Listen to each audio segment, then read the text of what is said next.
ہیکل سلیمانی حقیقت میں ایک مسجد یا عبادت گاہ تھی جو حضرت سلیمان علیہ السلام نے اللہ کے حکم سے جنات سے تعمیر کروائی تھی تاکہ لوگ اس کی طرف منہ کر کے یا اس کے اندر عبادت کر سکے۔ ہیکل سلیمانی کی تعمیر سے پہلے یہودیوں کے وہاں کسی بھی طرح کا باقاعدہ ہیکل نہ تھا اور نہ اس کا کوئی تصور تھا۔ یہ قوم خانہ بدوش والی زندگی گزارتی تھی۔ ان کا ہیکل یا ان کا عبادت گاہ ایک خیمہ تھا۔ اس خیمے میں تابوت سکینہ رکھا ہوا تھا جس کی جانب یہ لوگ رخ کر کے عبادت کیا کرتے تھے۔ روایت کے مطابق یہ تابوت جس لکڑی سے تیار کیا گیا تھا اسے شمشاد کہتے ہیں اور اسے جنت سے حضرت آدم علیہ السلام کے پاس بھیجا گیا تھا۔ یہ تابوت نسل در نسل انبیاء سے ہوتا ہوا حضرت موسیٰ علیہ السلام تک پہنچا تھا۔ اس مقدس صندوق میں حضرت موسیٰ علیہ السلام کا عصا، من و سلوہ اور دیگر انبیاء کی یادگاریں تھیں۔ یہودی اس تابوت کی برکت سے ہر مصیبت پریشانی کا حل کر لیا کرتے تھے۔ مختلف قوموں کے ساتھ جنگوں کے دوران اس صندوق کو لشکر کے آگے رکھا کرتے تھے۔ اس کی برکت سے دشمن پر فتح یاب ہو جاتے تھے۔ جب حضرت داؤد علیہ السلام کو بادشاہت عطا ہوئی تو آپ نے اپنے لیے ایک باقاعدہ محل تعمیر کروایا۔ ایک دن آپ کے ذہن میں خیال آیا کہ میں خود تو محل میں رہتا ہوں جبکہ میری قوم کا عبادت گاہ آج بھی خیمے میں رکھا ہوا ہے۔ چنانچہ آپ نے ہیکل کی تعمیر کا ارادہ کیا اور اس کے لیے ایک جگہ متعین کی۔ ماہرین نے آپ کو مشورہ دیا کہ اس ہیکل کی تعمیر آپ کے دور میں ناممکن ہے، اس لیے آپ اس کا ذمہ اپنے بیٹے حضرت سلیمان علیہ السلام کو دے دیجیے۔ پھر حضرت سلیمان علیہ السلام نے اپنے دور حکومت کے چوتھے سال میں اس کی تعمیر کا باقاعدہ آغاز کیا۔ آج اس کی بناوٹ اور مضبوطی سے اندازہ کیا جا سکتا ہے کہ یہ تعمیر انسانوں کے بس کی بات نہیں تھی۔ اتنے بھاری اور بڑے پتھروں کو ان جنات کی طاقت سے چنا گیا تھا جن پر حضرت سلیمان علیہ السلام کی حکومت تھی۔ ہیکل کی پہلی تعمیر کے دوران ہی حضرت سلیمان علیہ السلام اس دنیا سے رخصت ہو گئے، لیکن جنات کو پتہ نہ چل سکا اور انہوں نے ہیکل کی تعمیر مکمل کر دی۔ یہ ہیکل یعنی یہ مسجد بہت عالیشان اور وسیع و عریض تعمیر کی گئی تھی۔ حضرت سلیمان علیہ السلام کی وفات کے بعد اس میں 3 حصے کر دیے گئے تھے۔ باہری حصے میں عام لوگ عبادت کیا کرتے تھے۔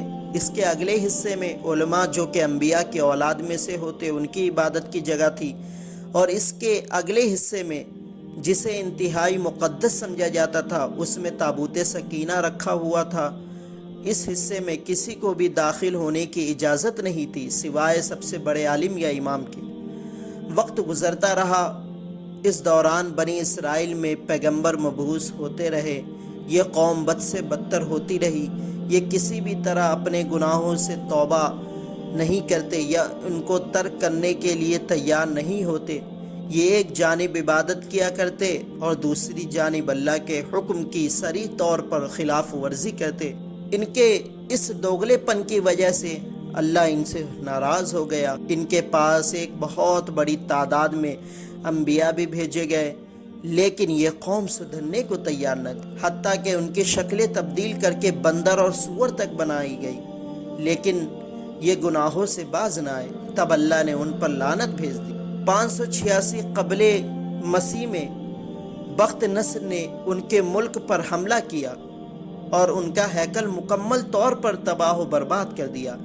ہیکل میں سے تابوت سکینہ نکالا، 6 لاکھ کے قریب یہودیوں کو قتل کر دیا، تقریباً 2 لاکھ یہودیوں کو قیدی بنا لیا اور اپنے ساتھ بابل لے گیا۔ شہر سے باہر یہودی غلاموں کی ایک بستی تعمیر کی جس میں ان غلاموں کو چھوڑ دیا گیا۔ 70 سال تک ہیکل سلیمانی صفحہ ہستی سے مٹا رہا۔ دوسری طرف بخت نصر نے تابوت سکینہ کی شدید بے حرمتی کی اور اسے کہیں پھینک دیا۔ کہا جاتا ہے کہ اس حرکت کا عذاب اسے اس کے ملک کو اس طرح ملا کہ سن 539 قبل مسیح میں ایران کے بادشاہ سائرس نے بابل پر حملہ کر دیا اور بابل کے ولی عہد کو شکست دے کر بابلی سلطنت کا مکمل طور پر خاتمہ کر دیا۔ سائرس ایک نرم دل اور انصاف پسند حکمراں تھا۔ اس نے ان تمام قیدیوں کو آزاد کر دیا اور ان کو واپس یروشلم جانے کی اجازت دے دی۔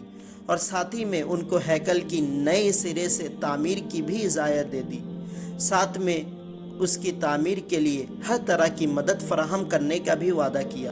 چنانچہ ہیکل کی دوسری تعمیر 537 قبل مسیح شروع ہوئی، لیکن تعمیر کا کام سر انجام دینے والوں کو اپنے وطن کے دشمنوں کی اتنی زیادہ مخالفت کا سامنا کرنا پڑا کہ تعمیراتی کام جلد ہی عملی طور پر بند کر دیا گیا اور دارا اول کے دور حکومت تک مداخلت ہی کا شکار رہا۔